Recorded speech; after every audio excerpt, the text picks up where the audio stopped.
Hi, this is pattern and fabric designer Rachel Rossi. Today I have a quick tutorial for you on how to use PDF downloadable sewing patterns when they come with a template. If you're interested in seeing how to print to scale, you can check out the video linked below, and that will be our very first step. Once you've printed to scale, you'll be left with a bunch of papers that don't look like much. You'll locate first the key that is going to show you how to lay these templates out. In this case, it is page 9, and it is located in the bottom right-hand corner. Generally, what you'll see with a template is a dotted outline on each page and large black triangles that would create a diamond when matched with the page next to it.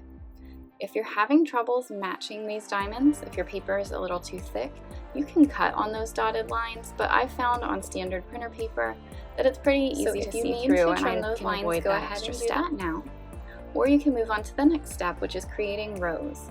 I like to lay everything out in rows, match the triangles to create diamonds, and then tape. I prefer to use packing tape for this step, and if you feel like your papers are a little wobbly, you can always flip it over and tape the backs as well. Once all of the rows are taped, then I combine those rows to create the full template.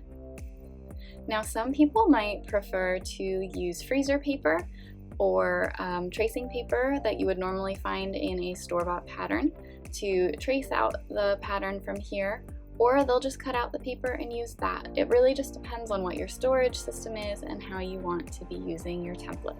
From there, you can use your templates for foundation paper piecing, sewing garments, sewing quilts, bags, or whatever other great pattern you've found.